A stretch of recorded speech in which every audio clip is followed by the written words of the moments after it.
하필 규정입니다. 서울중앙지법 1심 재판부가 어제 이재명 대표의 위증교사 혐의에 대해 무죄를 선고했습니다. 너무나 당연한 결과입니다. 진실과 정의의 승리입니다. 애초부터 윤석열 정권, 정치, 검찰의 말도 안 되는 보복 수사와 억지 기소였습니다. 지난 2년 6개월 내내 야당만을 표적으로 삼은 윤석열 정치, 검찰의 무도한 정치 사냥은 머지않아 종말을 고할 것입니다.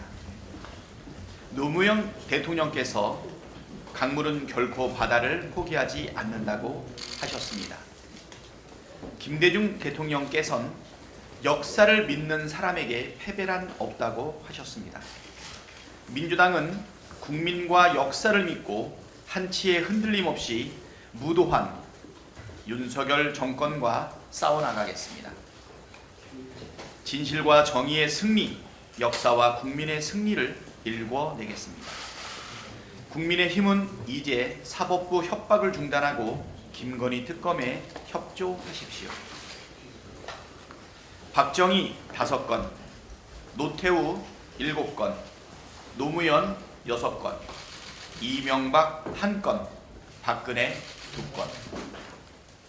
역대 대통령의 거부권 행사 횟수입니다. 윤석열 대통령이 또다시 김건희 특검법을 거부한다면 취임 2년 6개월 만에 총 25번째 거부권 행사입니다. 재임 12년 동안 총 45회 거부권을 휘두른 독재자 이승만 뺨치는 기록이자 이승만 이후 역대 대통령이 60여 년 동안 행사한 거부권 총 합계 21회를 가뿐히 뛰어넘는 사상 최악의 기록입니다. 그동안 윤석열 대통령이 거부한 법안 24건 중 5건은 대통령 본인과 김건희 여사 수사에 관한 것들입니다. 거부권을 부인 방탄에 악용한 국민이 위임해 주신 권력을 철저히 사적 이익을 위해 악용한 사상 최악의 대통령으로 역사에 기록될 것입니다. 김건희 윤석열 대통령 부부와 명태균 씨가 개입한 시대의 국정농단 의혹들이 하루가 멀다 하고 계속 터져나오고 있습니다. 공천과 선거 개입, 국정 개입, 인사와 이권 개입 의혹에 이어 이제는 검찰과 국민의힘 인사들까지 국정농단에 줄줄이 연루된 명태균 리스트가 나돌고 있습니다. 양심이 있다면 명태균 리스트에 오른 국민의힘 의원들은 자진해서 김건희 특검법 재의결 표결에서 빠져야 하는 것 아닙니까?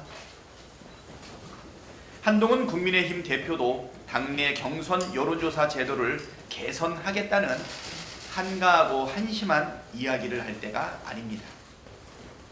여론조작이 문제라면서 명태균 여론조작의 실체를 밝히기 위한 김건희 특검법을 반대하는 것은 분명한 모순이고 명백한 범죄 은닉 행위입니다. 한동훈 대표는 본질을 한참 벗어난 엉뚱한 이야기 말고 깔끔하게 김건희 특검에 협조해 주십시오. 특검법 재의결 때 반대표를 던진다면 국민의힘도 정권과 함께 몰락하게 될 것이고 한동훈 대표는 보수 세력 괴멸을 자초한 책임을 져야 할 것입니다. 수십만 명의 국민이 한 달 넘게 김건희를 특검하라고 외치고 있습니다. 국정농단, 악의 축, 윤석열, 김건희 부부를 심판하라고 분노하고 있습니다. 윤석열 대통령이 사는 길도 한동훈 대표가 사는 길도 김건희 특검 수용 외에는 없습니다. 이상입니다. 네, 다음은 법원이 어제 이재명 대표에게 무죄를 선고했습니다. 당연한 결론이지만 검찰 독재 상황을 고려하면 매우 용기 있는 판결이었습니다. 이번 사건은 정적 제거용 기소, 그 이상도 그 이하도 아닙니다. 이재명 대표의 정치 활동을 차단하기 위해서 정치 검찰이 억지로 짧게 한 사건이었습니다. 그러한 책임은 전적으로 윤석열 대통령에게 있습니다. 대통령은 이재명 대표에 대한 정치 탄압을 즉시 중단하고 사과하기 바랍니다. 또한 검찰도 묻지마 기소에 대한 사과와 항소 포기 선언을 해야 합니다. 검찰의 수사권 회수를 넘어 이제 보니 기소권도 민주적 통제 하에 두어야 된다라는 필요성이 크게 부각되고 있는 것 같습니다. 한편 기소 당시 법무부 장관이었던 한동훈 대표의 책임도 매우 큽니다. 이재명 대표의 무죄 선고에 대해서 한동훈 대표는 수긍하기 어렵다라고 했습니다. 그 발언과 그 사고 방식을 수긍하기가 어렵습니다. 법원의 판결을 평가하기 전에 자신의 위법한 행위들에 대해서 사과하는 것이 도리입니다. 한동훈 법무부 장관은 위법한 시행령을 만들어 이재명 대표에 대해 먼지털이식 수사를 줄기차게 감행했고 묻지마 기소를 감행한 총 책임자였습니다. 심지어 구속영장까지 청구했던 책임자입니다. 그렇게까지 몰아붙였던 사건이 어제 법원에서 무죄 판결을 받은 것입니다.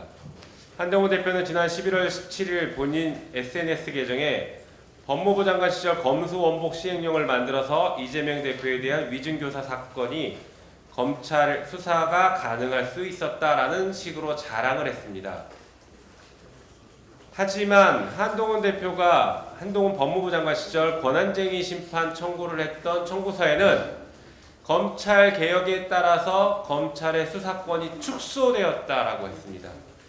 이런 모순적인 행태와 위법이 분명한지 명확하게 인식한 상태에서 법을 초과하는 시행령을 만들었던 범행을 자백한 것이라고 할 것입니다. 윤석열 정권이 위법한 시행령을 만들어서 어떻게 정치 탄압을 했는지, 어떻게 정적 제거에 악용을 했는지를 자백한 심각한 사안입니다. 이제라도 잘못된 시행령을 원복시켜야 합니다. 한편 법무부 장관 시절 아무나 걸려라 하는 식의 나몰라식 묻지마 기소와 영장 청구에 대해서도 당장 사과하고 책임져야 합니다. 정치검찰과 이를 활용해 정적을 제거하기에 혈안이 된 권력을 반드시 심판하고 바로잡아 나가겠습니다. 한편 국회가 바로잡아야 할 것은 정치검찰만이 아닙니다. 2025년 국가예산도 바로잡아야 합니다. 우리 더불어민주당은 예산 법정 시한인 12월 2일을 준수하도록 하겠습니다. 민생은 외면하고 정적 제거, 권력 악용에 몰빵하고 있는 윤석열 정부의 사익 추구형 예산은 전액 삭감하고 국민의 생명과 안전, 복지와 민생을 위한 공적 예산은 법정 시한을 준수하여 꼼꼼하게 챙기도록 하겠습니다. 마지막으로 김건희 특검법에 대해서 오늘 거부권을 또 행사할 예정인 것 같습니다. 대통령의 거부권 횟수가 늘어날수록 윤석열 대통령을 거부하는 국민은 기하급수적으로 증가한다는 사실을 명심하기 바랍니다. 이상입니다.